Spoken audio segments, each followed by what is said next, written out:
Hi, Lori here. So today we're going to talk about nutrition fact label. And the purpose of today, we're going to talk about counting carbohydrates for better blood glucose control and for weight loss. And I'll also talk about saturated fat to improve your cholesterol, which that will also help with weight loss. So let's get started. So when you're looking at food products that have a label, for counting carbohydrates, you'll look at total carbohydrate in grams and serving size. So the total carbohydrate in grams and serving size. If you've heard the term net carb, many weight loss programs talk about net carbs. So net carbs is subtracting the fiber from the total carbohydrate. Now, fiber products are also carbohydrates like fruit and vegetable. Your body just doesn't process that fiber part. I call it the skeleton of that fruit or vegetable. And your body has to work a little bit harder to break that down. So those fiber products also prevent the spike in blood glucose. So again, you're going to count the total carb and subtract that, and that's where you get the net carb. So you can count it either way, total carbs or net carbs, when you're going throughout the day. And then we also talk about sugar.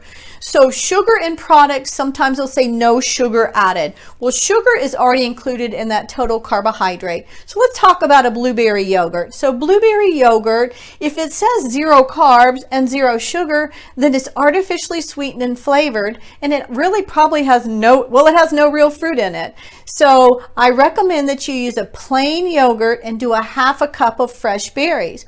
Fresh berries are around 15 to 20 grams of carbohydrates, but they're full of vitamins and minerals. That is a simple carbohydrate, so you need to keep your serving size to around a cup or a half a cup when you're counting throughout the day.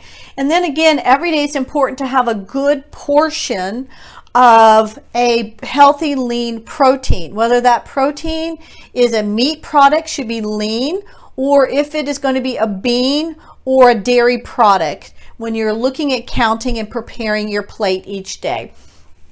So let's talk about saturated fat. So saturated fat, the American Heart Association recommends approximately 5 to 6% of your daily meal with saturated fats. So how would we figure that out? So the average person, if you're looking at a 2,000 calorie diet, so the average person is around 1,200, 1,800, 1,600, 2,000, 2,200 calories. And you'll know that by how much weight and activity you do per day. And that would really be around 300 calories, 400, or 500 calories per meal or with snacks. So let's use the 2,000 calorie.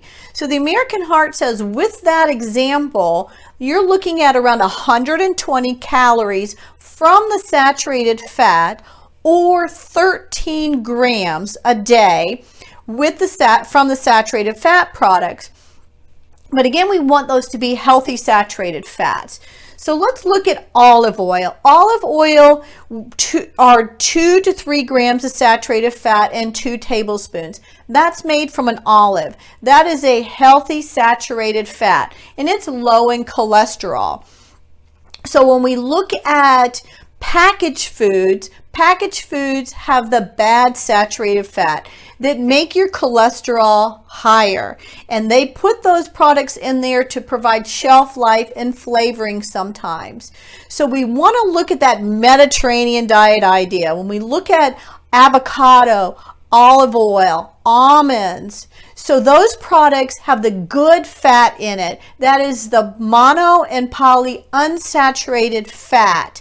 So when you're counting those 13 grams a day, you want to have a variety of the good fats, but also you have to be aware, they also recommend the 120 calories from those saturated fats. So you want to make sure that your serving size and portions that you're counting throughout the day.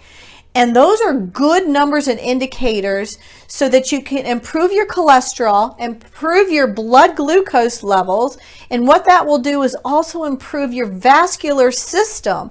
So within 3 months or the next time you get your A1C and your cholesterol test, you will see some improvements. So I look forward to seeing you again at diabeteslearnhealthy.com.